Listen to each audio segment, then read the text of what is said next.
हरे कृष्णा, राधे राधे साथियों। आज के वीडियो में सुनेंगे पवित्र पावन सफला एकादशी व्रत की पौराणिक कथा, जिसको सुनने मात्र से ही प्राणी को अश्वमेघ यज्ञ करने जितना पुण्य फल प्राप्त होता है और साथ ही श्री हरि विष्णु और माता लक्ष्मी की मंगल कृपा प्राप्त होती है।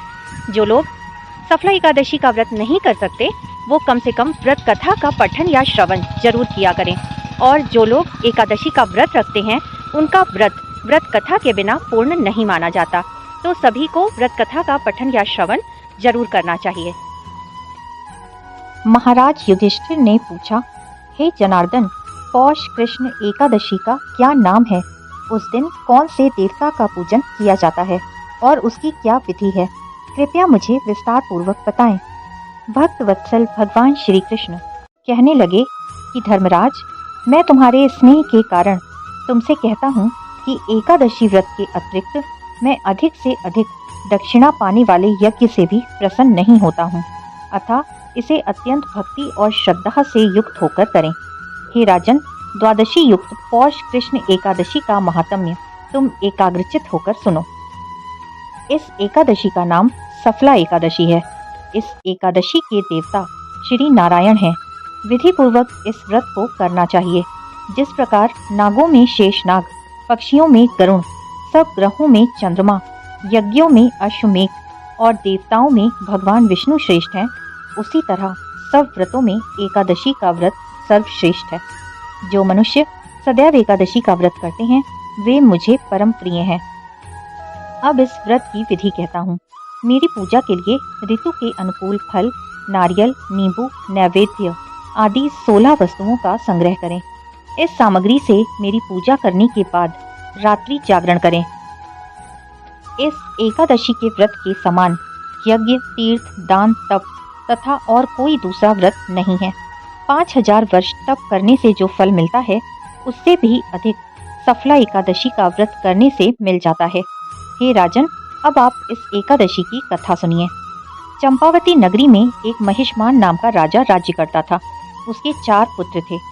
उन सब में लुम्पक नाम वाला बड़ा राजपुत्र महापापी था।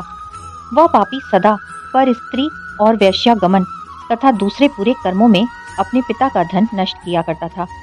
सदैव ही देवता, ब्राह्मण, वैष्णवों की निंदा किया करता था। जब राजा को अपने बड़े पुत्र के ऐसे कुकर्मों का पता चला तो उन्होंने उसे अपने राज्य से निकाल दिया। तब वह विचारने लगा कि कहाँ जाऊं, क्या करूं। अंत में उसने चोरी करने का निश्चय किया। दिन में वह वन में रहता और रात्रि को अपने पिता की नगरी में चोरी करता तथा प्रजा को तंग करने और उन्हें मारने का कुकर्म करता। कुछ समय पश्चात सारी नगरी भयभीत हो गई। वह वन में रहकर पशु आदि को मारकर खाने लगा। नागरिक और राज्य के कर्मचारी उसे पकड़ लेते किंतु राजा के भय से छोड़ देते। वन के एक अति प्राचीन विशाल पीपल का वृक्ष था। लोग उसकी भगवान के समान पूजा किया करते थे। उसी वृक्ष के नीचे वो महापापी लुम्पक रहा करता था। इस वन को लोग देवताओं की क्रीड़ा स्थली मानते थे। कुछ समय पश्चात पौष कृष्ण पक्ष की दशमी के दिन वह वस्त्रहीन होने के कारण शीत के चलते सारी रात्रि सो नहीं सका। उसके हाथ पैर अकड़ गए थे। सूर्योदय होते होते वह मूर्छित हो गया। दूसरे दिन एकादशी को मध्याह्न के समय सूर्य की गर्मी पाकर उसकी मूर्छा दूर हुई। गिरता पड़ता वो भोजन की तलाश में निकला। पशुओं को मारने में वो समर्थ नहीं था, अतः पेड़ों के नीचे गिरे हुए फल फूल उठाकर वापस उसी पीपल वृक्ष के नीचे आ गया। उस समय तक भगवान सूर्य अस्त हो चुके थे। वृक्ष के नीचे फल रखकर कहने लगा, हे भगवान, अब आपके ही अर्पण हैं ये फल, आप ही तृप्त हो जाइए। उस रात्रि को दुख के कारण रात्रि को नींद भी नहीं आई। उसके इस उपवास और जागरण से भगवान अत्यंत प्रसन्न हो गए और उसके सारे पाप नष्ट हो गए। दूसरे दिन प्रातः एक अति सुंदर घोड़ा अनेक सुंदर वस्तुओं से सजा हुआ उसके सामने आकर खड़ा हो गया। उसी समय आकाशवाणी हुई, हे राजपुत्र, श्री नारायण की कृपा से तेरे पाप नष्ट हो गए हैं।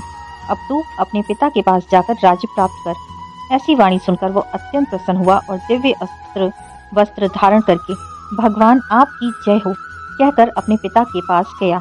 उसके पिता ने प्रसन्न होकर उसे समस्त राज्य का भार सौंप दिया और वन का रास्ता लिया। अब लुम्पक शास्त्रानुसार राज्य करने लगा। उसके स्त्री पुत्र आदि सारा कुटुंब भगवान नारायण का परम भक्त हो गया। वृद्ध होने पर वह भी अपने पुत्र को राज्य का भार सौंपकर वन में तपस्या करने चला गया और अंत समय में बैकुंठ को प्राप्त हुआ। अतः जो मनुष्य इस परम पवित्र सफला एकादशी का व्रत करता है उसे अंत में मुक्ति मिलती है, और जो नहीं करते वे पूंछ और सींगों से रहित पशुओं के समान हैं। इस सफला एकादशी के महात्म्य को पढ़ने से अथवा श्रवण करने से मनुष्य को अश्वमेघ यज्ञ का फल मिलता है। फिर से मिलेंगे मेरे चैनल कृष्णा माखन चोर पर। तब तक के लिए राधे राधे।